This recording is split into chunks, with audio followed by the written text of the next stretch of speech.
Welcome to special analysis. నేను అమ్మ మండవ. ఈ రోజు అనాలిసిస్ లో భాగంగా మనం తీసుకోబోతున్న టాపిక్ ఏంటంటే, ఈ రోజు అనాలిసిస్ నేను ఒక టైటిల్ పెడతాం జరిగింది. లోకేష్ కొత్త టాస్క్ టార్గెట్ పులివెందుల అని చెప్పి నేను టైటిల్ ఇచ్చున్నాను. ఆ అంశం గురించి మనం మాట్లాడే ప్రయత్నం చేద్దాం. ఇక్కడ చూసినట్లయితే పులివెందుల జగన్మోహన్ రెడ్డి కావచ్చు, ఆయన బాబాయి వివేకానంద రెడ్డి కావచ్చు, ఆయన తండ్రి వైఎస్ రాజశేఖర రెడ్డి కావచ్చు, ఆ ఫ్యామిలీకి ఆ పులివెందుల అనేది ఒక కంచుకోట. కేవలం పులివెందులే కాదు, కడప జిల్లా మొత్తం కూడా, ఉమ్మడి కడప జిల్లా అంతా కూడా వైఎస్ రాజశేఖర రెడ్డి కాంగ్రెస్ ని లీడ్ చేసినప్పటి నుంచి ఆ స్థాయిలో ఆ పార్టీకి అండగా ఉంటుంది. ప్రత్యేకించి కడప ఎంపీగా వీళ్ళు పనిచేసిన వివేక గాని, అదేవిధంగా వైఎస్ రాజశేఖర రెడ్డి గాని, ఆ కడప పార్లమెంట్ పరిధిలో ఉన్న పులివెందుల్ని ఎప్పుడు కూడా ఓన్ చేసుకునే ప్రయత్నమే చేశారు. అక్కడ నుంచి వివేక రిప్రజెంట్ చేశారు, and then YS Rajasekhara Reddy represent చేశారు. రాజశేఖర రెడ్డి మరణం తర్వాత విజయం కూడా కొన్ని రోజులు అక్కడ నుంచి ఎమ్మెల్యేగా ఉండి పనిచేశారు. ఆ తర్వాత జగన్మోహన్ రెడ్డి కూడా పులివెందుల మీద ఫోకస్ పెట్టి అక్కడి నుంచి ఎమ్మెల్యే అయ్యారు, అండ్ దెన్ ప్రతిపక్ష నేతగా ఉన్నారు, అండ్ దెన్ ముఖ్యమంత్రిగా ఉన్నారు, మళ్ళా ప్రతిపక్ష నేతగా కూడా ఉన్నారు. ఇప్పుడు సో పులివెందుల అంటేనే టక్కున ఎవరికైనా గుర్తొచ్చేది వైఎస్ ఫ్యామిలీ, పర్టికులర్ గా ఈ జనరేషన్ గుర్తొచ్చేది జగన్మోహన్ రెడ్డి, ఎందుకంటే ఆయన ప్రజెంట్ పులివెందులు ఎమ్మెల్యేగా ఉన్నారు. సో ఇందాక అన్నట్టు నేను ముఖ్యమంత్రి కూడా అక్కడ నుంచే పనిచేశారు. సో అలాంటి పులివెందుల మీద ఈ రోజు చాలా సీరియస్ గా లోకేష్ ఫోకస్ పెట్టారు అనేది ఆ పార్టీ నుంచి వస్తున్న సమాచారం. ఎందుకు అంత సీరియస్ గా ఫోకస్ పెట్టారు అంటే, జగన్మోహన్ రెడ్డి లాగా పెరిఫెరల్ గా బయటికి ప్రకటించి వైనాడు కుప్పం అనేది ప్రకటించి ఆ స్ట్రాటజీ ప్రకారం నేతలను అక్కడ పెట్టి టీడీపీ నేతల మీద దాడులు చేయించి వాళ్ళ మీద దాష్టికాలు చేయించి కుప్పాన్ని కైవసం చేసుకుందాం అన్న పరిస్థితి చేయట్లేదు. ఈ రోజు టీడీపీ వైపు నుంచి చూస్తే కడపలోనే కాదు, ప్రత్యేకించి పులివెందులో చాలా స్ట్రాటజిక్ ప్లే చేసే ప్రయత్నం చేస్తుంది పాలిటిక్స్ లో. సో దీని వెనుక ఒక మాస్టర్ బ్రెయిన్ ఎవరిది అంటే లోకేష్ అని కూడా చెప్తా ఉన్నారు. ఆ దిశగా తన పార్టీ నేతలకు ఆయన దిశానిర్దేశం కూడా చేస్తున్నారు అనేది ఒక చర్చ. అందుకే ఈ రోజు టార్గెట్ పులివెందుల మున్సిపాలిటీ అనేది ఒక టాస్క్, లోకేష్ ఇచ్చిన ఒక టాస్క్ అటు బీటెక్ రవి అండ్ టీమ్ కి. అయితే ఎందుకు అంత సీరియస్ గా లోకేష్ అండ్ టీమ్ ఫోకస్ పెడతా ఉంది అంటే, గతంలో జరిగిన కొన్ని పరిణామాలను కూడా మనం ఇక్కడ హైలైట్ చేసుకోవాలి. మనం చూసినట్లయితే జగన్మోహన్ రెడ్డి 2019లో 151 సీట్లతో ఒక థమ్మింగ్ మెజారిటీతో సీఎం అయిన తర్వాత లోకల్ బాడీస్ వచ్చాయి కొన్ని రోజుల్లోనే. అప్పుడు లోకల్ బాడీస్ లో పోటీ చేసే పరిస్థితుల్లో టీడీపీ లేదు, అందుకే ఆ ఎన్నికలకు దూరంగా ఉండాలని చెప్పేసి వాళ్ళు డిసైడ్ చేసుకోవడం జరిగింది. అప్పుడు జగన్మోహన్ రెడ్డి కన్ను కుప్పం మున్సిపాలిటీ మీద పడింది. సో మంది మార్పులం గానీ, పెద్దరెడ్డి లాంటి వాళ్ళు మంత్రులుగా ఉండడం కానీ, మొత్తానికైతే బలవంతంగా కుప్పం మున్సిపాలిటీని కైవసం చేసుకున్నారు. అప్పుడు పడింది జగన్మోహన్ రెడ్డి మెదడులో ఒక ఆలోచన, కుప్పం మున్సిపాలిటీనే మన వశమైనప్పుడు కుప్పాన్ని మనం ఎందుకు కొట్టకూడదు. సో చంద్రబాబు నాయుడు ఉన్నా సరే ఆయన్ని వాళ్ళ కొడుకుని ఓడించాం కదా మంగళగిరిలో, సో కుప్పం నుంచి మనం చంద్రబాబు నాయుడిని ఎందుకు ఓడించకూడదు అని డిసైడ్ అయ్యారు. అందుకే వైనాడు కుప్పం అనే నినాదం, వైనాడు 175 ఎలా అన్నారో వైనాడు కుప్పం అనేది కూడా జగన్మోహన్ రెడ్డి అలాగే మాట్లాడుతూ వచ్చారు. ఈ టాస్క్ తీసుకెళ్లి పెద్దిరెడ్డి చేతుల్లో పెట్టారు. సో యథారాజా తథా ప్రజ అన్నట్టు పెద్దిరెడ్డి యాజ్ ఇట్ ఈస్ గా ఈ టాస్క్ ను ఫాలో అయ్యే ప్రయత్నం చేశారు. ఆ రోజు చూస్తే మీకు కుప్పం కేంద్రంగా ఎన్ని అరాచకాలు జరిగినాయో మనకు తెలుసు. చాలా మందికి టీడీపీ క్యాడర్ గుర్తుండే ఉంటుంది ఇవన్నీ. ఆఖరికి చంద్రబాబు నాయుడు తన సొంత క్యాంటీన్ లో, తన సొంత కాన్స్టిట్యున్సీలో క్యాంటీన్ ఓపెన్ చేయడానికి వెళ్లాలంటేనే ఆయన మీద దాడులు జరిగే పరిస్థితి, ఆయన వెనుకున్న అనుచరుల మీద కేసులు పెట్టే పరిస్థితి. ఆఖరికి మనం చూస్తే నాన్ బెయిలబుల్ సెక్షన్స్ కూడా పెట్టారు చాలా మంది మీద. ఏకంగా ఎన్టీఆర్ అభిమాన సంఘాలను తీసుకొచ్చి వాళ్ళని ఓన్ చేసుకుని చంద్రబాబు నాయుడికి వ్యతిరేకంగా అక్కడ నినాదాలు చేయించే పరిస్థితి. ఏ కాన్స్టిట్యున్సీకి ఇవ్వనంతగా కుప్పానికి నిధులు ఇచ్చి నిధులు వరద పారిస్తున్నామని ప్రచారం చేసుకున్న పరిస్థితి ఉంది.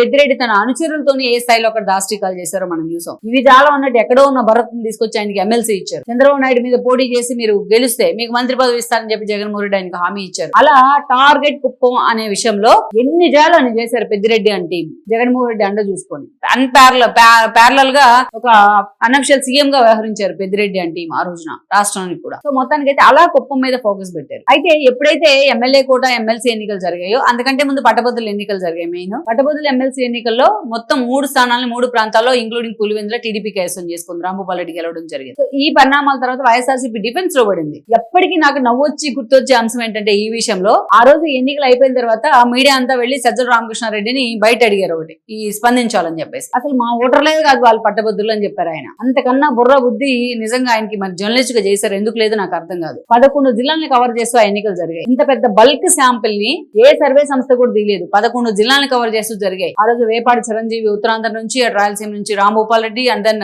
ఇటు కంచెల శ్రీకాంత్ నెల్లూరు ప్రకాశం జిల్లాల నుంచి. చూడండి ఇన్ని జిల్లాలను కవర్ చేస్తూ జరిగితే అంత పెద్ద బల్క్ శాంపిల్ వాళ్ళు అసలు మా ఓటర్లు కాదన్నాడు ఆయన. ఇట్ సెల్ఫ్ ఈజ్ ఇండికేషన్ కదా జగన్మోహన్ రెడ్డి ప్రభుత్వం మీద వ్యతిరేకత ఉంది అనేది. నేను పట్టభద్రులను అనుకోండి, ఒక ఇంట్లో నా ఇంట్లో నాకు, నా బ్రదర్ కు, నా చెల్లికో ఓట్లు ఉన్నాయి. సో నేను వైసీపీకి ఓటేసానంటే మిగిలిన వాళ్ళు కూడా వైసీపీకి ఓటేయమని చెప్తాం కదా. సో అలా మినిమం కామన్ సెన్స్ లేకుండా సజ్జలు మాట్లాడారు ఆ రోజు. సరే అది పక్కన పెడితే, అన్నెసరీ టాపిక్ ఇది. అది పక్కన పెడితే ఆ ఎన్నిక తర్వాత మొత్తం ఆ వైనాడు కుప్పం అనే నిదానాన్ని జగన్మోహన్ రెడ్డి పూర్తిగా పక్కన పెట్టారు. నిజంగా వదిలేశారు ఆయన. అప్పుడు జనం నాడు ఎలా ఉందని తెలుసుకునే ప్రయత్నం జరుగుతూ వచ్చింది, కానీ అప్పటికే చాలా చేతులు కాలే కాకులు పట్టుకుని చందంగా మారింది సిచ్యువేషన్. ఇక మనం చూసినట్లయితే పులివెందులను టార్గెట్ చేసుకున్నారు టీడీపీ అండ్ టీమ్. మీరు చూస్తే పులివెందుల్లో అటు లోకేష్ చేసిన పాదయాత్రలు గానీ ఆ ఏరియాలో, చంద్రబాబు నాయుడు పెట్టిన సభలు గానీ, పవన్ కళ్యాణ్ అడ్రస్ చేసిన సభలు గానీ ఉమ్మడి కడప జిల్లాలో చాలా సీరియస్ గా సక్సెస్ అయ్యాయి. ఈవెన్ అదే సమయంలో షర్మిల కూడా ఎంట్రీ ఇవ్వడం, పిసిసి చీఫ్ హోదాలో కడప ఎంపీగా ఎంట్రీ ఇవ్వడం, సో ఈ వైఎస్ సునీత కూడా ఆమెతో జత కావడం, ఇవన్నీ ఒక్క దశలో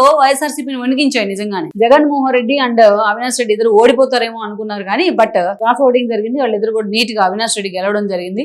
మొత్తానికి అయితే జగన్మోహన్ రెడ్డి పులివెందుల నుంచి మెజారిటీ తగ్గించుకొని ఎమ్మెల్యేగా గెలిచారు. అలాంటి సిచ్యువేషన్ లో ఈ రోజు ఎన్నికలు అయిపోయిన తర్వాత, మొన్నటి ఎన్నికలు ఆ పార్టీ ఓడిపోయిన తర్వాత పర్టికులర్ గా కడపలో గతంలో అంత వైభవం వైఎస్ఆర్సీపీకి, ఆ వైభవాన్ని ఆ ప్రాభవాన్ని కోల్పోయింది. ఈ రోజు అదే స్థాయిలో ఆ టాస్క్ పెట్టారు లోకేష్. ఇంకా అప్పటి నుంచి ఇక్కడ చూస్తే మీరు కడప కేంద్రంగా ఈ రోజు అనేక పులివెందుల కేంద్రంగా అనేక కీలక పరిణామాలు జరుగుతూ ఉన్నాయి. అవినాష్ రెడ్డికి అంతకుముందు బాధ్యతలు చూసే వాళ్ళు ఆయన. సో ఎప్పుడైతే అవినాష్ రెడ్డి తన మొన్నటి ఎన్నికల్లో ఓడిపోయిన తర్వాత, ఆ పార్టీ ఓడిపోయిన తర్వాత ఈ రోజు సునీత మళ్ళీ రీఓపెన్ చేయించే ప్రయత్నం చేస్తాను కేసుని. అదిగో అరెస్ట్ ఇదిగో అరెస్ట్ అనే ప్రచారం ఉంది ఆయన మీద. అందుకే ఆయన డిఫెన్స్ లో పడి తన కడపనే సరిగ్గా చూసుకోలేని పరిస్థితి ఉంది. ఇంకా ఆయన పులివెందులు ఏం చూసుకుంటారు? ఎందుకంటే 2014 నుంచి పులివెందుల బాధ్యత ఈయన అండ్ దెన్ వాళ్ళ తండ్రి భాస్కర్ రెడ్డి చూసుకుంటూ వస్తున్నారు. ఇప్పుడు ఆ పరిస్థితి లేదు అక్కడ. అందుకనే ఈ రోజు చూసినట్టయితే జగన్మోహన్ రెడ్డి అక్కడ దుష్యంత్ లాంటి వాళ్ళని పెట్టారు. దుష్యంత్ని పెట్టిన దుష్యంత్ ఆ స్థాయిలో అక్కడ అసలు పులివెందులో ఉన్నారా లేదా, పార్టీ యాక్టివిటీ అక్కడ ఉందా లేదా అనేది ఒక పెద్ద డౌట్ అనుమానం. అంతేకాదు ఇక్కడ చూస్తే ఇక ఉప ఎన్నిక, జెడ్పీటీసీ ఉప ఎన్నిక జరిగింది. పులివెందులు గానీ అండ్ దాని పక్కనే ఉన్న ఒంటిమిట్ట గానీ. ఆ పులివెందుల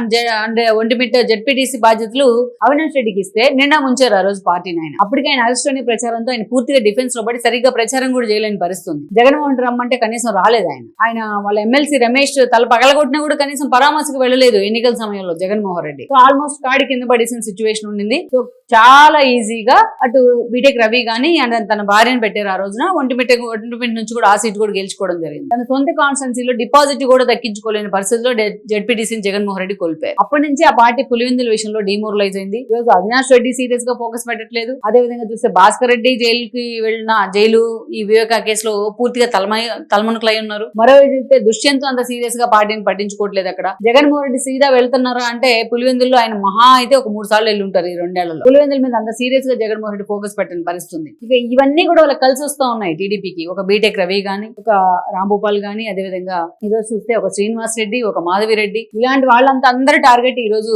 పులివెందుల మీదే ఉంది. అందుకే ఈ లోకేష్ ఇప్పుడు కొత్తగా ఇచ్చిన టాస్క్ ఏంటంటే పులివెందుల మున్సిపాలిటీ. సో రేపు పులివెందుల మున్సిపాలిటీలో ఏదైతే బీటెక్ రవి బ్రదర్ గానీ లేకపోతే ఇంకెవరైనా ఆయన అనుచరులు గానీ పోటీ చేస్తారు అక్కడి నుంచి అనే ప్రచారం ఉంది. ఇప్పటి నుంచే చాలా సీరియస్ గా పులివెందుల మున్సిపాలిటీని ఎలా కైవసం చేసుకోవాలనే టార్గెట్ వాళ్ళకి లోకేష్ ఇచ్చున్నారు. ఆ టార్గెట్ తీసుకుని వాళ్ళు వెళ్తున్నారు. ఇన్ కేస్ పులివెందుల మున్సిపాలిటీ కనుక టీడీపీ ఖాతాలో పడితే నెక్స్ట్ వాళ్ళ టార్గెట్ పులివెందుల అసెంబ్లీ అవుతుంది. ఇండైరెక్ట్ గా జగన్మోహన్ రెడ్డి అవుతారు. సో అందుకే కొడితే కుంభస్థలాన్ని కొట్టాలి. కుంభస్థలాన్ని కొట్టాలంటే మెట్టు ఎక్కుతా పోవాలి. అందుకే ఆ దిశగా వాటర్ బోర్డు ఎలక్షన్స్, ఆ తర్వాత జెడ్పీటీసీ ఉప ఎన్నికలు 2 చోట్ల, ఆ తర్వాత ఇప్పుడు పులివెందుల మున్సిపాలిటీ, ఆ తర్వాత పులివెందుల అసెంబ్లీ, ఆ దిశగా చాలా పక్కగా ప్లాన్ తో వెళ్తుంది బీటెక్ రవి అండ్ టీం వీళ్ళంతా. సో మరి ఇప్పుడు లోకేష్ అంత స్ట్రాటజిక్ ప్లే చేసే ప్రయత్నం చేస్తున్నారు పులివెందుల విషయంలో.